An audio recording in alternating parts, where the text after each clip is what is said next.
Austin, so I want to give you the full demo, not the demo, but the review of it as best as I can for the ViperTech M733. As you probably know, I told you already, I bought this in September 2021. And I love M733s, right? Specifically the models with the A2 upper here. But I'll go through, this one's not perfect, but I want to go through as much flaws so you know what's going on. This here, just by comparison, this is an M733 by Viper, not by VFC. And as you can tell, the receiver is like a totally different type of material, not as good as this one here. So I just want to put that as a comparison so you can see the difference here. I do, by comparison, actually have a second ViperTech. This is the one I absolutely just love, right? I also bought this one in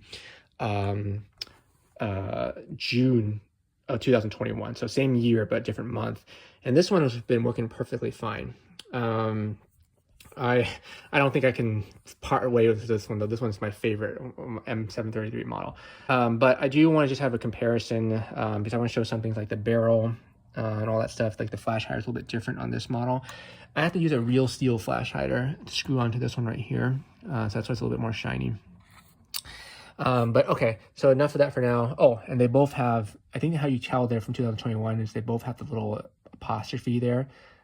It took me a while to see what was wrong with that, but there it is. So on your model that I would be selling, has that same thing right there too. So let's go over, that's kind of the intro. Let me go over the details now. So exterior, when I first got this, I had to try to hammer this thing in, the front sight post. This is the original front sight post that came with it. And it was just misaligned. As you can tell, it's very thin here, but thick here. So that means it was shifted to the wrong side. As a result, you had to max out the iron sights in the back, the windage, and it would still be shooting crooked. So now I've replaced it with a new ViperTech front sight post. So now it's even on both sides, except for the fact that I couldn't hammer in the front sight pin, so one of it's kind of like dangling out right there, and this one's a little bit smashed. But at least, so that's what that looks like.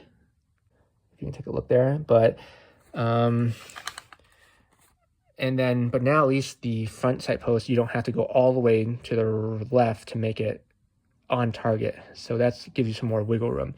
But that's a lot. You have to move back, but there you have it.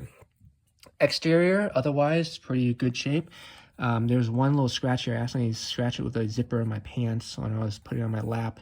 But otherwise, I try to keep it in pretty good condition. Even at the bottom. No, I didn't sand out the well. I don't really know. Don't do that. The stock, pretty buffer tube, pretty good quality for the most part. And then on the other side, you can see same thing here. Real functioning forward assist, which actually has worked once for me when I actually need it to fix something. A little bit kind of use signs of wear and tear right there. And then of course, these are the real steel handguards, retro Car 15 handguards. They come with a heat shield and all that stuff. It's a darker color, which I like. This is the original one that comes with the ViperTech. It's kind of shiny. I just don't like it. Some people say it's historically accurate, but it doesn't come with heat shields, FYI. I think I know this is a used model, but at least you know what you're can expect with it, because if you buy a new one, you could get a brand new one, but you don't know it's going to be a hit or miss one. So at least with this one, it's you'll know exactly what you get, and at least that's my point and my purpose. I'm trying to do it so you know exactly what you get. Bolt travel it comes with a little like hockey puck in the tube, the buffer tube, and so it's not a full bolt travel. Let me open this up real quick to show you. Gently so don't damage it. It's a real stiff spring, but let me lock it back for you. I'm gonna press it down, and there we go. So now it's locked back, so you can see it doesn't lock fully back to the rear because it has a hockey puck. I don't know how to remove it. It's way in the back. It's gonna be tough, but if you know how to do it, you can do it, and it will lock back further. It doesn't really affect performance. From what I can hear, it's the same. That's the inside. So I forgot to mention one real quick thing. There's a little bit of oxidation on the side here. I put a little grease on it to prevent any further oxidation.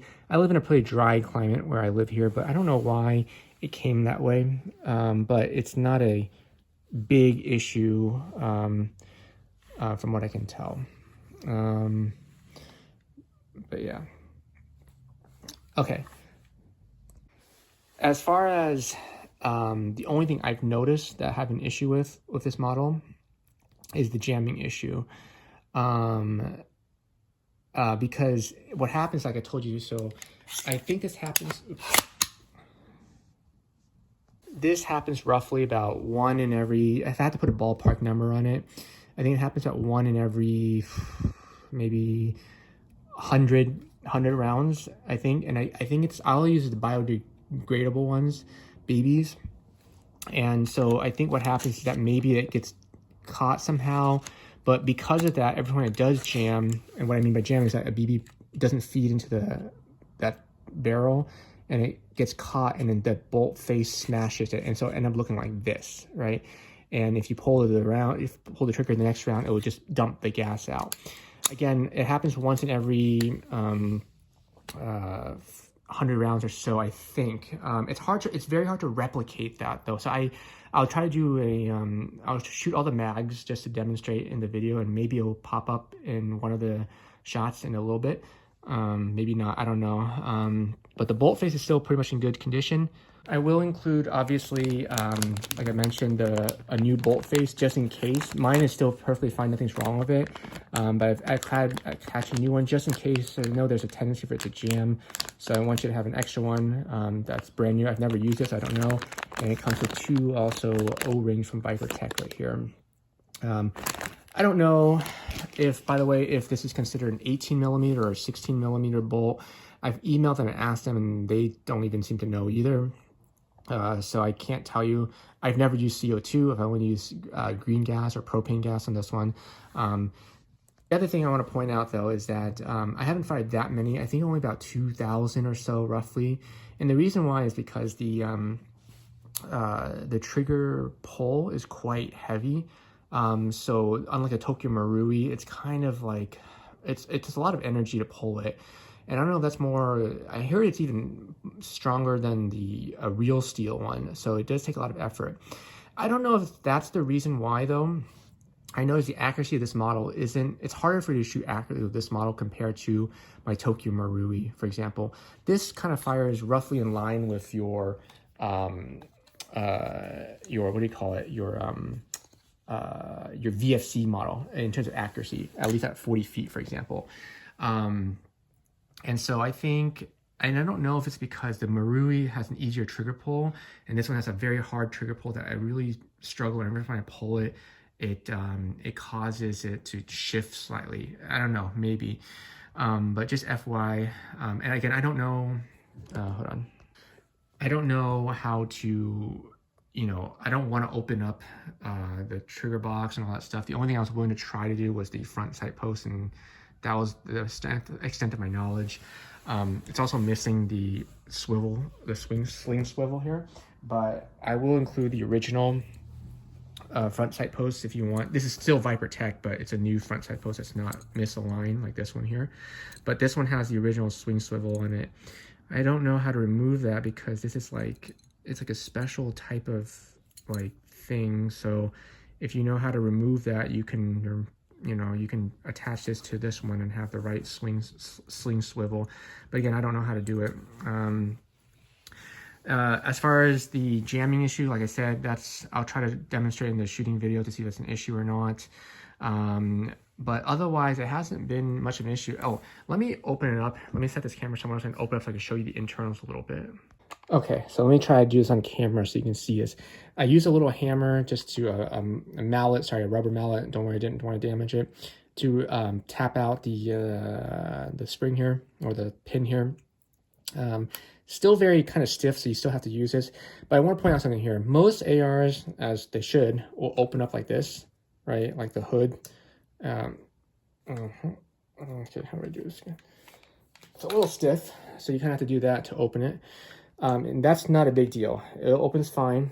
The only problem though, and I'll show you in a second here, is that it doesn't close back up solidly. What I have to do to close this is I have to open the front, release this front pin here, and kind of do this thing where I, hold on, I might have to tap this one out too. Maybe I'll just show you the internals first before. All right, so I kind of have to tap out the front pin real quick. So they're captive, so they'll stay in there like they should be. And then what I have to do is I have to separate them. And so this is the internals for this part right here. That's what it looks like. I don't know what this means to you or not, but this is the bolt. Hopefully there's some more light so you can see there. The parkerizing is still pretty much on the bolt. Like I said, not a whole lot used. I think I might have taken it apart once, just not the whole thing. But let me pull this out so you can kind of see it. I have it lightly lubed, so not too bad. That's what it looks like. The bolt face still, whatever it is. So that's it. And let me show you something real quick. And then when I close it, however, oh, and real quick, this is where the bolt catch surface is. It's still pretty much in good condition because I haven't used it that much. So there you have it.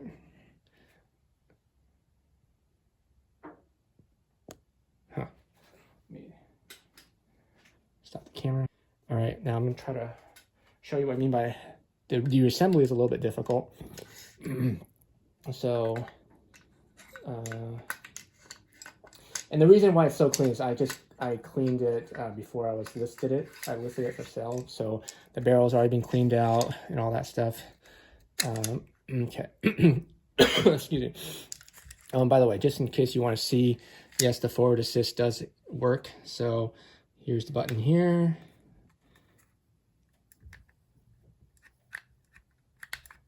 Oh, I guess it didn't catch on it. Hold on. Yeah, there we go. Trust me, it works, okay? And then you close it. Okay, now the problem when closing it is this. You can't just close it like the normal M4. You have to kind of like close it like this, where you kind of put it in like this, and then you sit it in like this, and then you close the front pin like this, and then you push in the rear pin like that. I don't know why you can't just like pivot and close it. And there we go again with the exterior. I want to show you what it looks like exterior wise. It's a really nice gun. I really like it. But I think, you know, I just don't know enough to make modifications. I don't know how to change out the spring. Well, I think I know, but I don't want to. I'm just afraid to open up and ruin something like this. But I've kept the external conditions in pretty good condition, as you can see. Lower mag well, that's what it looks like. So there's some wear and tear from me inserting the mag. Keep in mind that not every mag from King Arms will fit in this. Some King Arms mag will fit. The mags I will send you will fit, obviously. The P mag, the EB Tech mag works fine. And the 20 round mag does work fine, obviously. But I've had some King Arm, 30 round King's Arms mag that works. Sometimes they don't fit in there. So this FYI on that one. But I'll supply the 3 mags. You definitely need a tool, by the way, I've noticed, if you wanted to change the handguards, because you need something that you clamp down, and this thing is very, very stiff. It has the position, I think it's 5 position, 4 position. 1, 2, 3, 4, 5 positions. Oh, yeah, I forgot. Yeah, and locks back great every time when it's out. It's just that misfiring issue. So I'm going to load up those 3 mags, the 20 rounder, the 30 rounder. Oh, let me talk about the mag real quick. So these are the 3 mags that come with it, right? This is like a 20 round mag by Viper Tech, right? Or whatever. I don't know if you can see it. The traits aren't as distinct, but I don't know, some people like that better. It's more like subtle. Okay, compare that, for example, to this is a VFC model right here. You can kind of, well, I don't know, whatever. Anyway, this is the PMag from the that originally came with it. So there's no trades or anything like on this. And of course, this is a heavyweight EB Tech mag. Oops, right here, and they all work pretty well with it. I personally like this one because it just looks more like traditional, authentic for the air. Unfortunately, it comes with this one, so I'll just, you know, obviously have to send it with you. And then this one actually looks pretty cool when it's in there, right? The 20 round mag. So all these are included. This doesn't have the logos; it just has the EB Tech stuff on it. Okay, so let me try to fill these up, and I'll do some shooting tests, and we'll go from there. I also forgot to mention, at one point I did put a little scope, that Brownell's scope on it, so that you get a little bit of marring right there. But otherwise, it's not too bad in the little where it clamps. So it does have some minor wear and tear. So again, I know this is from the 2021 model. I know people say there's kind of there's some concerns about that, but in my opinion, these are good. And oh, just an FYI, if you ever look on CRW's website, they basically stole my photos that I took of that one right there and put it on their website. So just FYI, that's my Viper Tech that I have on there. But this is the one that I'm going to be trying to, that's what I'm listing right now. I hope that was kind of helpful. Let me get the shooting test ready, and so you can see something. All right, let's try to see if we can show the shooting. We'll do a couple rounds in semi, burst, and then auto, or fully auto. They got 3 mags here.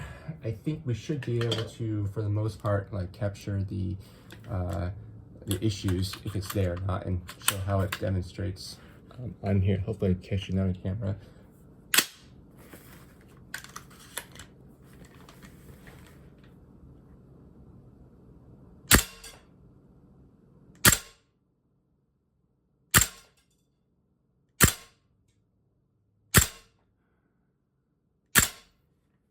It's very uncomfortable shooting this position.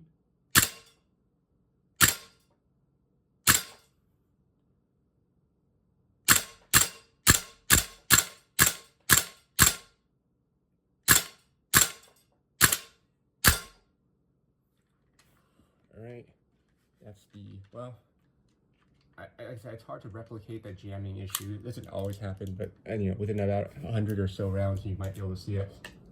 All right, so that's locked back.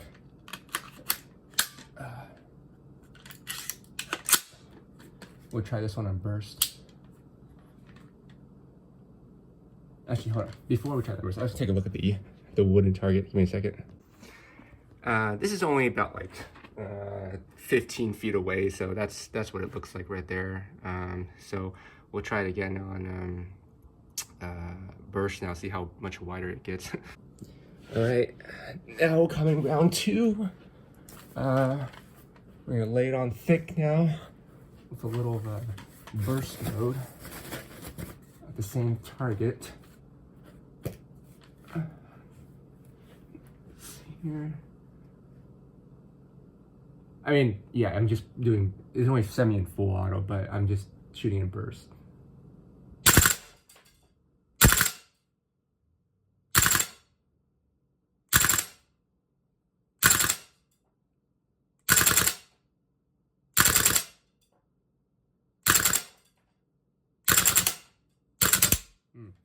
A little bit low on the gas there.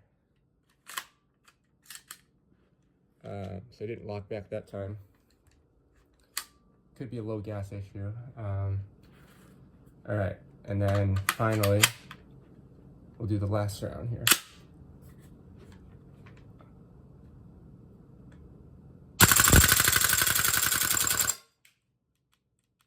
Ooh, there we go. So I did capture a jam right there. So you see what I mean right there? So I could fix this potentially by engaging the bolt. No, it's too much jam in there, so I have to release it.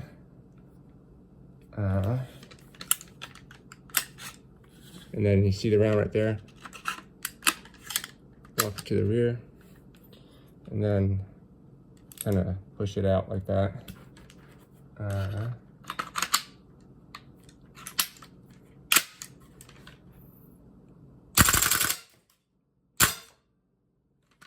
we go. So there you have it. That's what it looks like. Yeah, so there's your target right there. I do want to give it another 30 rounder a try with the EB Tech mag. I wonder if it was just low on gas, or maybe, because I don't think it's leaking. So I refilled it again, and I want to give it another 30 rounders to finish this demonstration here. Hopefully, oh, that's on camera right now. Hold on. Yeah.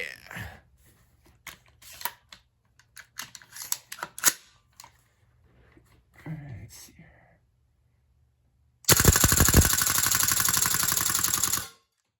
There we go. So that's a better, it was just a little bit low on gas. Hope that's better.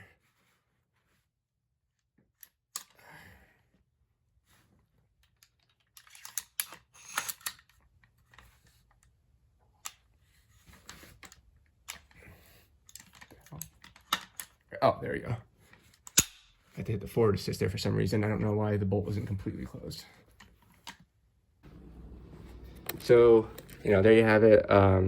This is I think overall it's a good rifle. It's a very good one, but I think, obviously it's not perfect. There are some issues. You know, it could be, you know, a biodegradable issue. I mean, I've heard Explosive Enterprise says something like that, but I only use bio. But either way, you know, I think it's not bad. It's not perfect, right?